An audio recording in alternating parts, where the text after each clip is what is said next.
Good morning, everybody. Welcome to my channel. My name is Margaret Pinard, author, as you can see.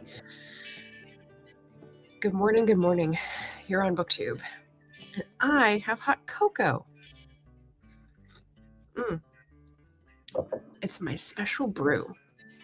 How did I have time for that with all that I did this morning? I don't know. How are you guys doing?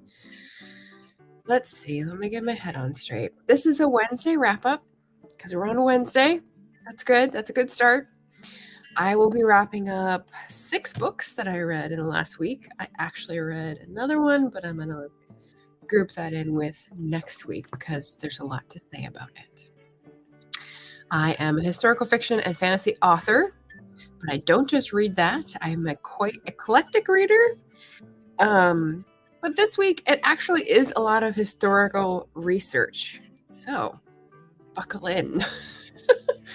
I've got a question of the day, which I'll pop up, see if anyone thinks of this, because one of the books I read this past week made me think of this. What fictional character do you secretly think you could have been in an alternate reality? Who do you see yourself in? What fictional character? I thought that would be fun. So I'd like to say hello to RC, who is here early, to smash the like button and give me some 4-leaf clovers. Thank you. Richard is here. Hello, Richard, from across the pond. Dreaming Truth author. Hello, hello. This is not going to be kind on the English. And I strongly suspect RC is a fictional character. I can attest to the contrary there. It's not much about hating on the English, actually. And actually, I have another book I haven't finished. I don't know how I should wrap it up because it's one of those books that is only available in the library in digital copies through an academic portal, and so I get PDFs of individual chapters and I'm like halfway through, but then they don't let you download the certain amount of pages. So I want to read this book. I don't have access to it in my library system and I'm reading PDFs of it. I suppose I could still throw it up on the screen and say that I've read it when I finish all the chapters, but that is the interesting nexus of 1870s, 1880s history of Irish folks from the Land League coming over to Scotland and getting involved in some of the land reform politics of Scotland in the 1880s, which was, let me tell you, a hotbed of politics. In case you didn't think they were all that exciting, I beg to differ. But yeah, welcome. Hey, Leslie, good morning. I had a thing. Let's see, what was I going to highlight? I have a thing. Yes, I'm doing this, and you probably already know, but here's the playlist link. Shorts for April, and I'm not a big wearer of shorts. These are YouTube shorts that I'm referring to. I'm doing one every day because for Camp Nano, I'm writing a short story scene every day. And funnily enough, they're all coming from prompts that I made from these research books that I've been reading for the past few weeks. So it all comes together. It all comes together, folks. So we're going to start, and let me know if the volume is too loud on the music. When I play it back, it sounds kind of tinny and strange. It's through StreamYard, so it shouldn't. It's not external, but let me know if I should just turn it off and not worry about it. I think it adds a nice little background, but let me know. So, the first book. Have you heard of David Chang? I had. This is why I got the audiobook of his memoir called Eat a Peach. It's got a very interesting cover. For those who can't see, David Chang is a famous chef. He started with Momofuku in New York City and has since done, 5, 6, 7 different restaurants. His cover of his memoir is a small figure pushing a big circle, which is a peach, up a hill in front of an ocean, I would guess. So obviously referencing the myth of Sisyphus here for Greek history. And he addresses this. He's got a lot of interesting things to say. So I was excited to read this book. It's been on my Libro.fm read list for a long time. It's like 2 years old, I think, or maybe almost 3. And I've heard of his restaurants when I was in the food writing world. Like, this is when he was coming up. He was very popular. I wanted to check it out. I didn't. But it was interesting to see the memoir come out. And why did I read a memoir? Because it's People April, which is a readathon put on by Elizabeth at Bookhans and Books and Roz at Scally Dandling about the books. And there we go. I have in the description, I'll just pop it in, Elizabeth's announcement video in case anyone's curious. But I thought in March, oh, cool. I have some memoirs kicking around. I started with this one as an audiobook. But then I realized, no, I have a lot of memoirs kicking around. For some reason, I accumulate them and then don't read them. So on Friday, I decided I'm going to go through the 22 memoirs that I have. There's a bunch of food, there's a bunch of travel, and there's a bunch of women in history, as well as a few contemporary women. It leans hard towards the women. But there are some men in the food section. Anyway, getting sidetracked. So I will be going live on Friday and talking about all those books, and we'll just wander through all of them. Maybe we'll talk about how I got them. Maybe we'll talk about why food memoirs are interesting, why they had a moment. Travel memoirs are interesting, or who has biases against them. I don't know. I think this should be pretty interesting. And again, since I'm the queen of books you've never heard of, some will be way old and you haven't heard of, but some will be, I don't know, famous, like maybe a companion read to the David Chang book, or I don't know, an antidote to the David Chang book. So we'll see. I want to get people's feedback if they've read these and choose a couple more to read for People April besides the David Chang. Okay, so getting back to Eat a Peach. I thought I would read this last week. I did not, so it is a leftover.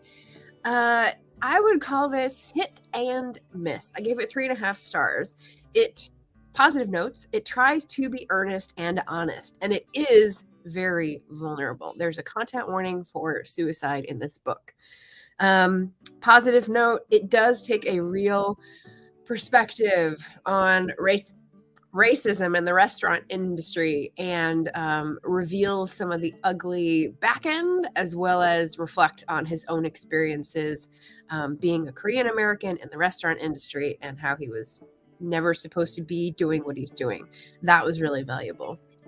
A positive note, I felt he had a really solid grasp of what he was talking about in terms of mental health challenges.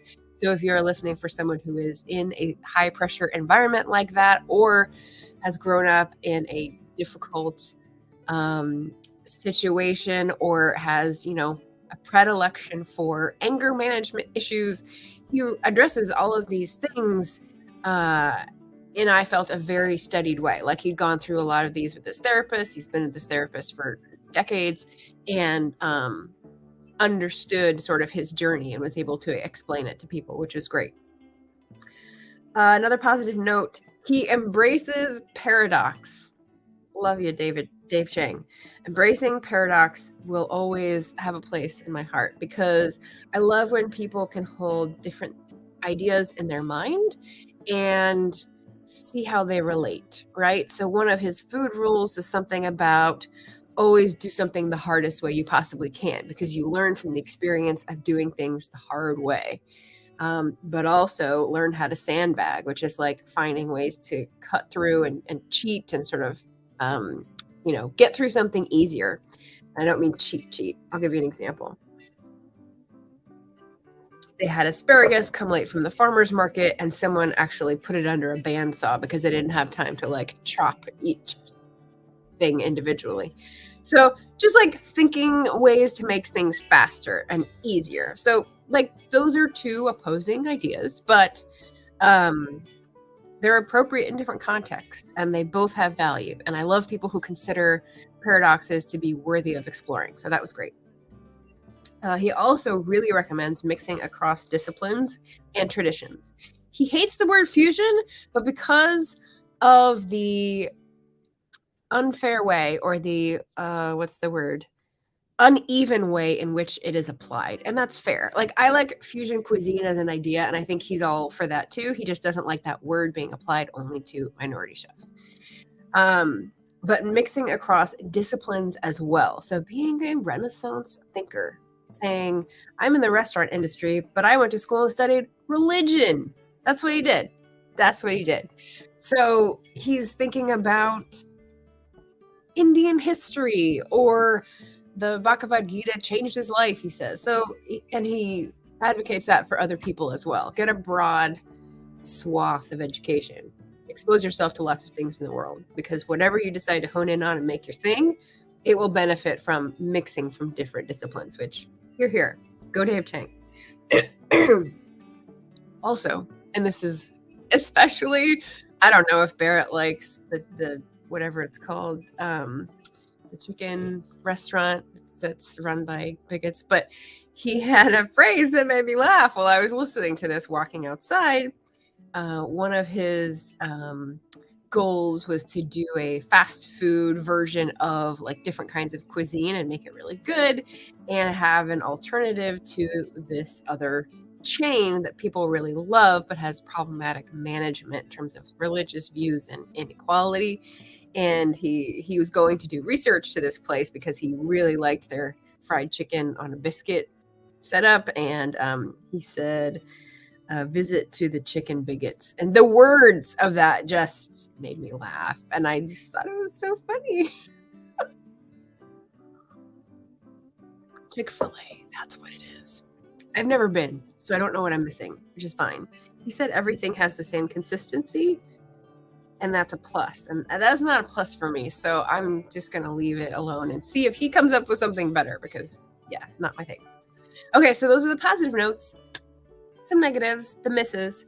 Some of his apologia passages come off as unexamined and trite. So certain areas he feels like he's done his homework, he knows things deeply, and others he just feels like he had to put it in there, or he felt like it was well-rounded, or like he wishes he could have said more but didn't. And so that just came off as meh. I also had a sort of question mark around the anger management issues, because reading it, when you see how he was managing his own kitchen, and he sort of has this, for lack of a better term, come to Jesus moment about how he screwed it up and how he wasn't kind to his people and how he wishes he had done it differently.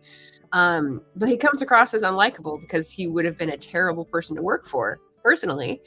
And so it's not enjoyable to read about someone like abusing their inferiors, their people who are working for them. It's true, but it's not enjoyable. So like, note on the book, that's a hard part for me at least.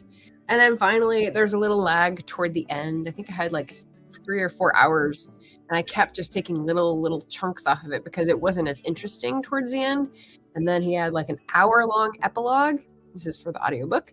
An hour-long epilogue that was like 33 rules to become a good chef. And I was like, really? Do we really need this distillation? So, little structural complaint. That's fine. But overall, hit and miss. 3.5 stars. Not too bad.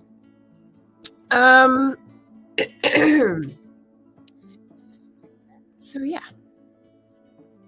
So that was that. I'm going to do some rejiggering here. I am not comfortable with this. I don't know why. I just do not like the crop layout. I don't know. Maybe I need a better background to frame it. Okay, so continuing on from book 6 to book 5, the countdown. So this is one of the research books, and this is where we're going to dive into the recent reads that are delightful. We're going to go from best to worst for the research reads. There's 3. So this first one is How an Island Lost Its People: Improvement, Clearance, and Resettlement on Lismore, 1830 to 1914, by Robert Hay. I think he goes by Bob. I tried to stalk him on the internet. It's that good. So this is someone who works at the Historical Society on Lismore, and has done a lot of research into papers, like actual old papers people have in old houses, and actually made discoveries. I don't know if he did, but refers to discoveries from like the 1980s, from 100 years ago, of like, oh, there was a trunk in the attic and they brought it down and there were all these journals or like correspondence. And you're like, what? That is so cool. So Lismore is a small island off the west coast of Scotland, right near Oban. And it was known for being a breadbasket to the UK. It was known for having men who knew how to breed horses and plow with them, apparently. So, reputation. And also lost a lot of its people. So the land was some good, some bad, right, in terms of farming, but disease was high and opportunity was low, and then you had landlords. So we'll get there, Richard. But fascinating stuff, right? So I have some really good marked passages. There's not much I'm going to read. I just have a few things. I give this 4.5 stars, by the way. 35. So let's see. I said Irish-Scots comparison. Let's see. So you may have noticed when I talk about the Irish potato famine and the Scottish clearances, there's a lot of tragedy going on there, for sure. A lot of death, a lot of emigration. I have used some of that historical background for my novels, for sure. But if you think about the political ramifications of a potato blight, meaning like you have one crop that fails, why is that such a thing that would kill so many people? And just in Ireland, right? Why not Scotland? They're all subsistence farmers up there too. Like how did that not help them? How did that not hurt them just as badly? And we have a little theorem here on page 35. Let's see, famine. Rapid mobilization, with an S, of emergency supplies of food and help for outlying communities to seek paid work on the mainland saved the Highlands and Islands from the degree of mortality experienced in Ireland. And they talk about money raised by the Free Church, etc., etc. But basically, there's another book. I can't remember which one now because I've read so many books on these topics, sort of in and out, and they're all related. You'll see. But they said that Ireland was not treated as part of the UK. It was part of the empire, but it was very much them, and like they should take care of themselves. And if there's a poor county, they can tax each other and raise money for each other and take care of themselves. Like we are not responsible for them over there on that island, even though we own it and it's part of UK in the 1840s, right? So there was that distinction. Whereas in Scotland, it was like, this is part of the UK, and we're going to tax the whole island to provide relief for some districts that were mostly rural, that were experiencing the potato blight and didn't have other crops to turn to. So big difference there. Might make you think. Okay, there's another piece, 144, which I thought was interesting because, as I said earlier, I have taken pieces from these research books and made them prompts. So as a historical fiction author, I take these moments in history that are inspiring or triggering, and I'm using them for short story scenes for Camp Nano April. And I'm hoping at the end of the month, either that they bleed into each other and have some sort of correlation, or like some of them do. And those can be smushed together to sort of form a big sprawling historical novel, which would be my next project. So that's very exciting. But this was one of the ones that I already did as a prompt that I wrote on, and I love the names and the fact that it's real. So there's let's see, 1842, 1853, documentary evidence is talking about Lismore. Sir Charles Trevelyan, so someone from Cornwall, a senior civil servant at His Majesty's Treasury, dispatched the ominously named Sir Edward Pine Coffin, seriously, and Captain Pole to the West Highlands in the autumn of 1846. And we get letters from these two, basically like inspectors or auditors from the Treasury, and what they think, how bad they think things are. So they're like assessing, and then also writing back to like what people would need to survive, whatever, and recommendations to the Treasury, which is like taxing. Mixed things up kind of strange back then. But coffin and pole, I mean, that is just, so that was inspiring. I already wrote about Coffin, and he's writing to his fiance, fictional, about what he's seen, and he has to like censor himself basically because he has so many thoughts about what he's seen. So that was super juicy to write. All right, and then the last little piece on 51, I said economic comparison. Okay, so basically there are two parts to Lismore as an island because there were two big landlords in this period, and so one treated the land and the tenants one way, and the other treated the land and the tenants a different way. So here's what I thought was interesting.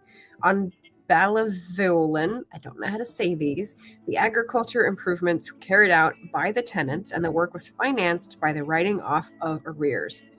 And what that means is basically that instead of saying you owe too much back rent, kicking you off, they would say, okay, well, we want to make the land more productive, so let's improve the land, and your sweat and labor will go towards that, and then we'll take some off of your back debt so that you're less on a risky proposition of being evicted. So it sort of works out in everybody's favor, the landlord and the tenant.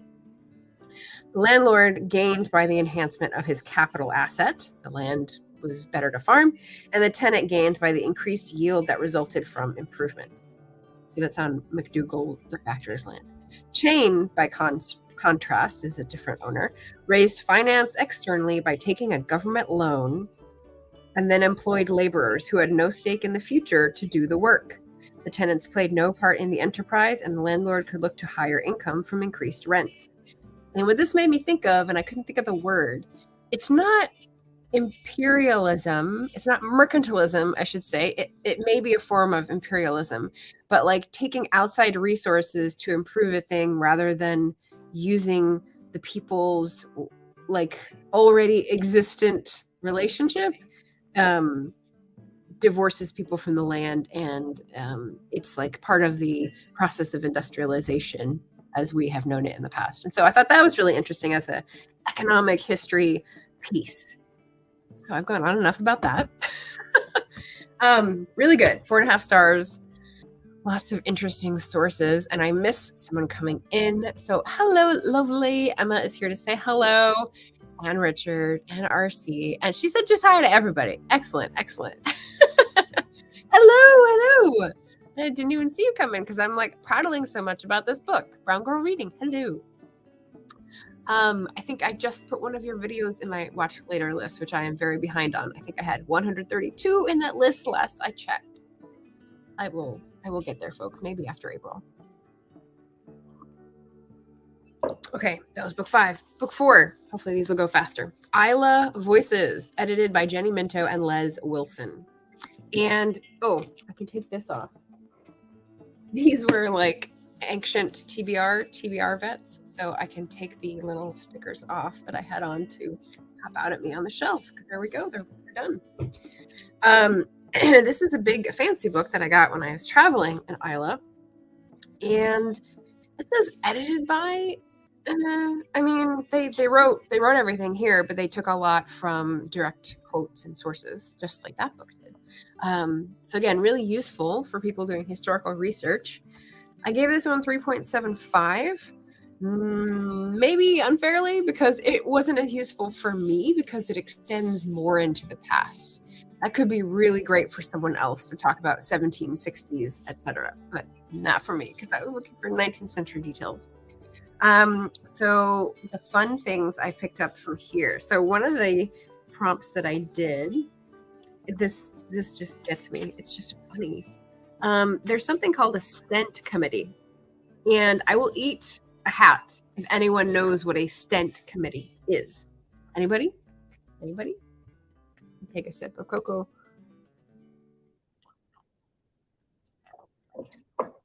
juicy historical detail. What can I say? So, on Isla, land was traditionally measured in extents, which were defined not by the area of their holdings, but by the sum their tenants paid to the landlord. To stent something was to tax it. The Stent Committee was unique to Isla. It was a collection of local gentlemen, those of the best rank, who gathered to decide what taxes needed to be raised to pay taxes to the crown and to carry out improvements on the island. It had been set up in 1718, and one of its main responsibilities was the repair of roads and bridges. This was something required by Parliament. Although it was local cottars are like the level below tenants. They don't have a lease, but they're living there and trying to earn money for food or just grow their own food, who unpaid had to provide the tools and the sweat equity, except there was no equity, of course. So there's like 100 years of the logbooks and correspondence of this Stent Committee, and it sounds hilarious whenever it's quoted from. There's even a section in this book, so good, that was writing. They looked at the budget, I think, and said, oh, this year they limited the amount of liquor that was available to the men meeting because last year it was too outrageous. But that year, like, apparently it did not go over well because the next year there was a writing in the column that said something like, and we're scrapping that policy. We're back to like bottles and bottles of this and bottles of that. And it was just like, oh my God, you guys. So I just thought that was super funny, the Stent Committee. Let's see, 120s. Yes, the Statistical Account. So this is going to be a rich vein of historical research as well. The Statistical Account of Scotland is like, the way I picture it is kind of like, we learn the Bible story of Joseph and Mary traveling back to Bethlehem to be counted for taxes because that's where he was born, I think, something like that. I feel like the statistical accounts of Scotland are kind of like that. They dispatched people, or the Domesday Book, whatever it is. They dispatched people to get descriptions of like what people were farming, how much produce they came by, like who was in charge where, and like how many sheep were sold, like just every statistic you can think of, write it down. It was the age of writing things in ledgers. And they, in some cases, asked the ministers of the area to perform these tasks, like, outsourcing. And so we get a lot of quotes from the ministers writing about their congregations and like the descriptions. And I find this fascinating. So let me see if I had a specific place to describe like what it was. Let's see. Reverend John Walker. Georgian fads. There's all sorts of interesting things here. There we go. Selection of what the ministers of Isla's three parishes, Kilchoman, Kildalton and O, and Killaro and Kilmeny, wrote about the Isla of Daniel Campbell's era. So it's just funny to hear in their voices. Of late, the farmers have got into the way of growing early oats, which gives them an earlier harvest, where our crops have been often much hurt by the winds and rains that set in from the west early in the autumn. The rearing of cattle is a principal object with the gentlemen of Isla, who have the merit of having brought the Isla cattle to vie with the best of their neighbors at market. The Highland dress has not made much rapid progress among us, as with our neighbors to the north. We are more clad in the long coat, hat, and breeches than the inhabitants of any of the Hebrides. It's funny because in historical research, there is often the problem that people don't write down things that they take for granted. But when the things that they took for granted are no longer true, we have no way of knowing what has changed. So as an example, in the Regency time, when people said the morning, their morning lasted until like 2 p.m. So you would have a different impression of someone doing something in the morning if you knew it was afternoon, like that was just understood. So no one wrote about it, but here they did. And it's like gold mine. So that's super cool. Yes, the racism. Okay, so the sad parts of these books are when you run up against, what people would call racism now, because, but it sounds strange because you're like, they're all white people, right? But you can have such a low opinion of people because they live in a different environment or they come from a different background. So listen to this. So there's this guy named Robert Oliphant, who is an Englishman, Richard, and he wrote The Tourist's Guide to Isla, the Queen of the Hebrides. And according to these authors, it's riddled with inaccuracies from 1881. Oliphant's guidebook brilliantly, if unconsciously, skewers the class system of the era. Here he is describing the Duick lots, which are like some farms near Tora Farm. About a mile further on, an eminence is gained from which the minor holdings called the lots are to be seen.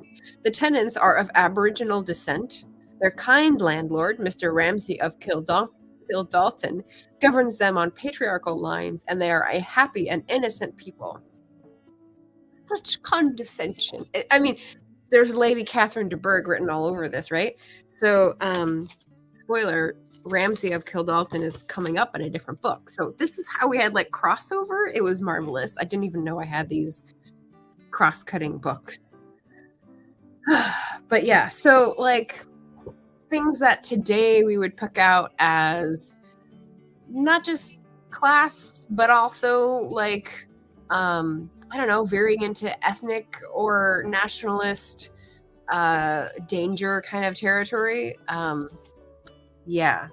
And just they are happy and innocent people. It just recalls to me the, I don't know, Dark Continent or just other names for Africa, for Australia, for places where people were conquered and assumed to be inferior. And it's their backyard. It's literally like a fellow society that they've grown up alongside, and like these people. So that was really like smacked me in the face. And yeah, Ramsay of Kildalton. He will come back later. In fact, next. So, hey Shannon. Shannon's here too. Welcome. All right, so the least. That was 3.75 stars. What do I have? This trifling piece. Okay, so John Ramsay of Kildalton. That's a district on Isla. This dude.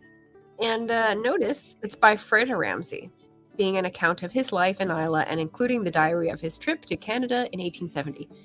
This is written by a descendant's wife, I think, like a grandson's wife, I think. And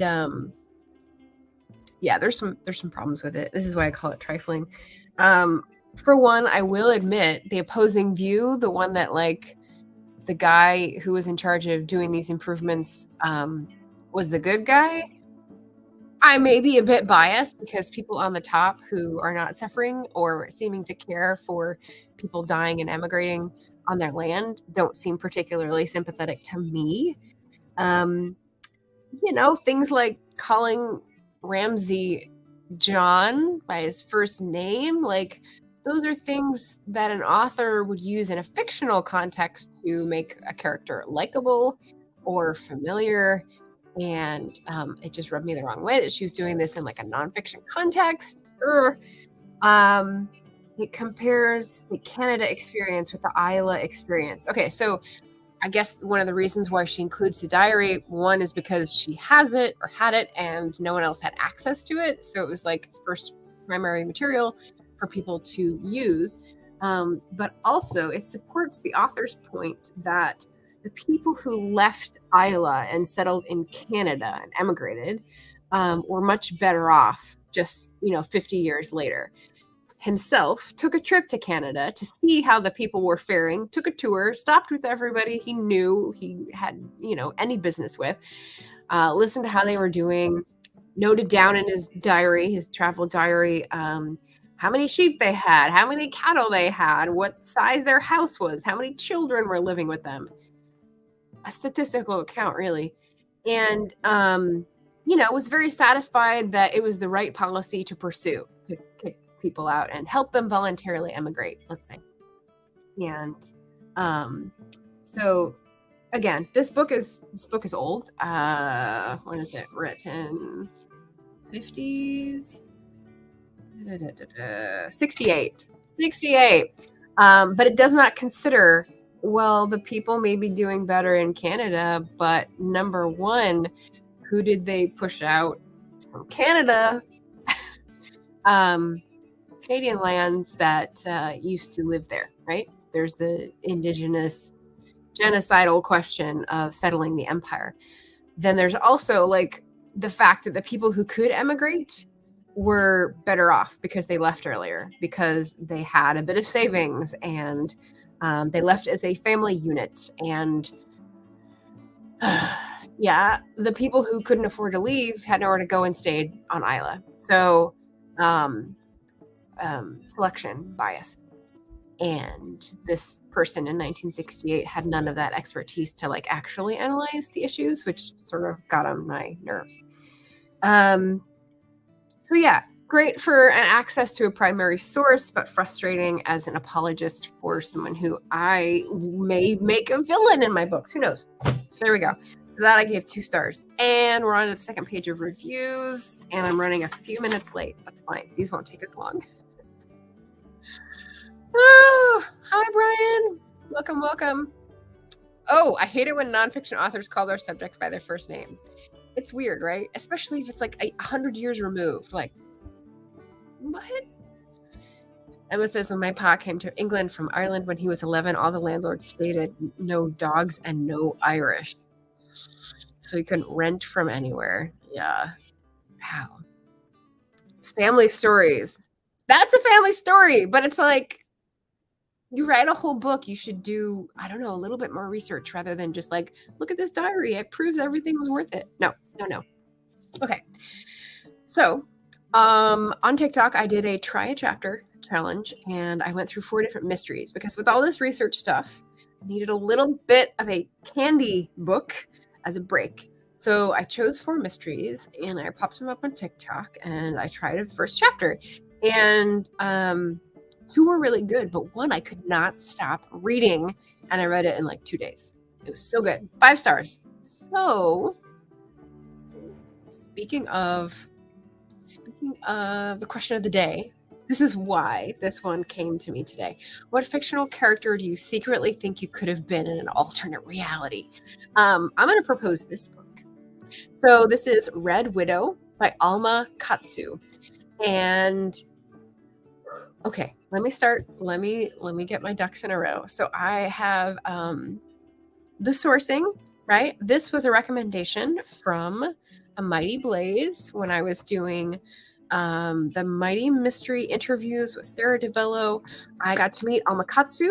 I produced that interview when she came out with Red Widow. She has since come out with the sequel to this book, as well as having like 6 other books that are historical horror. And 1 even involves the Titanic. So if you are a horror reader, definitely her writing is amazing, right? So tight, so tense. But yeah, so I thought I'd go for her spy thriller novels. Particularly caught my eye because Alma Katsu is a SAIS grad. So she went to the same grad school that I did for international relations, and she ended up spending 20 years or so in the CIA. So this book is about someone who works in the CIA and a mole. Oh my gosh. And it's present day. It's like 2018, and it involves Russia. So there's a lot of really, really interesting things, and the detail is great. The tension is great. And especially, I think what makes it stand out for me is that the emotional processing, what did I call it? The emotional coping strategies felt real. So, if you're an agent, you're not James Bond. You're not like, I don't know, bone and sinew. Like, you're a regular person who has family and experiences, and you have to lie to everyone, right? So how do you cope with that? And she had a really good backstory. And then went into the thought process of like all the decisions she made, which was so good. So good. So if I had a fictional character, I secretly think I could have been in an alternate reality. It's Alma's heroine, Lindsay. Let me make sure I get it right. Oh, it should be on the back. Lindsay, who's a CIA operative. And there's a lot I can't tell you about this book, except I can tell you it's 5 stars. You should read it right away and support a fellow Sicer. So yeah, so that is the interview if anyone wants to check it out. She was great. And yeah, very, very cool person to listen to. Okay, come on, StreamYard. There we go. All right, so anything else about that one? Oh, I was going to read the opening, but I think that's okay. I'm going to skip ahead. Yeah, decisions felt really high stakes. Definitely recommend Red Widow and the sequel. Finally, we've got my DNF, which did not make the cover of the thumbnail, which is this one. So I'm sorry if anyone is a fan of Susan Cain's book Quiet. I think I started reading that one and abandoned it as well. This is Bittersweet: How Sorrow and Longing Make Us Whole. It was very appealing to me as a popular psychology book because, as I said earlier when describing Eat a Peach, the paradox really appeals to me. People who can hold different ideas in their head and gain something of value by considering what makes them both true, right? So in Bittersweet, Susan Cain is talking about how she has had for decades this thought that really sad music accesses a joyful part. And like there's something about sorrow existing alongside joy that makes the human experience so much more meaningful. And that's a great premise. She has great points. She makes great examples. She mines her own experience in some very interesting ways. But overall, it felt like sort of an overgrown TED Talk because things just kept getting grabbed and like stuck in the book, and it just sort of disorienting. I really like the 1980s TV show Connections, where there's this like old British guy who talks about one invention being done in one part of the world and then like somehow that affecting someone else in a completely different part of the world 10 years later, and that affecting this thing. It's kind of like a Rube Goldberg invention, right? Just like noticing what affects what and like getting a bigger picture of how things happened in the world. Really cool. But he made it exciting, right? And this just feels like a grab bag. Like we hop from one thing to another and isn't this interesting? And next we have, and so after about 100 pages, I was like, nope, I'm done. So yeah, your mileage may vary. She definitely starts out strong talking about the cellist of Sarajevo and Leonard Cohen, and like I said, some really great examples, but it just feels too meandery for a pop psychology book. I've read a few in the past few months. I have a couple more on the line. I just felt like I'd gotten what I would out of this book, so DNF. And on that note, those are my 6 books for the last week. So let's talk about announcements and links in the chat.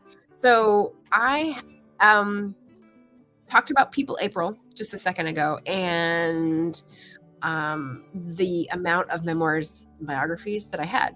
So just to remind folks, I figured I would do a help me choose. We still got 2 weeks left of April.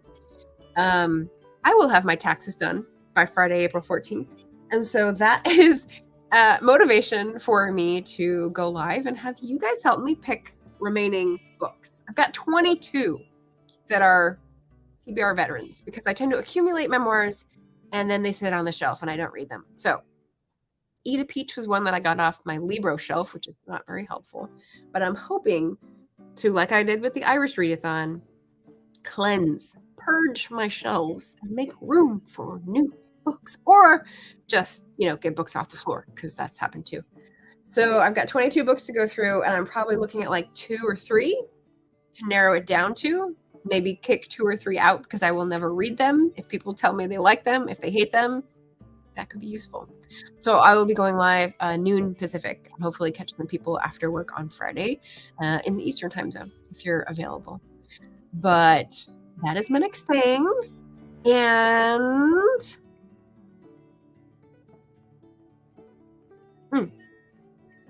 I'll be doing a similar thing on Sunday. So my normal Sunday slot is 11.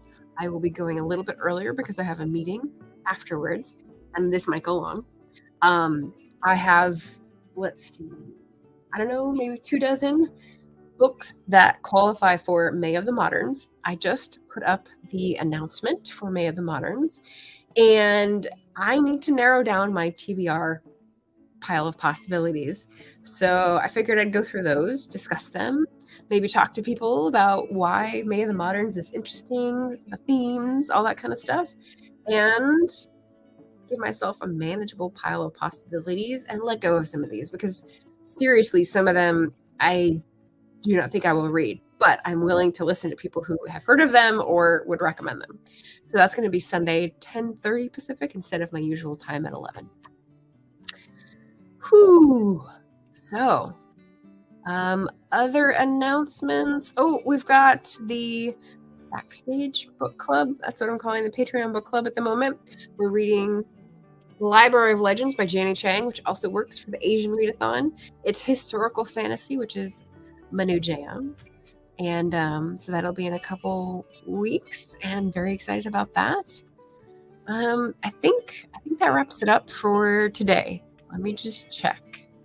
People, April, May of the Moderns, pop-up live, and recommending Red Widow. Yeah, that's about it. Okay, good. Well, I hope that was an enjoyable romp through some historical research, and you got a rise out of seeing how excited I was about learning about a tax committee in the 18th century. And if you don't know what that means, just hit it on the replay. But yeah, I read these historical research books so that I can eventually put out historical fiction novels that you can enjoy without going through all that trouble. You're welcome. So happy Wednesday, everybody. Happy reading. Stay safe. Good luck with Camp Nano. Any who are trotting along with me, I'm doing shorts and short story scenes. But if you're shooting for that 50,000, go, go, go. I hope you're doing well. All right. Well, that's it for us today. I will see you on Friday. Good luck, everyone. Take care.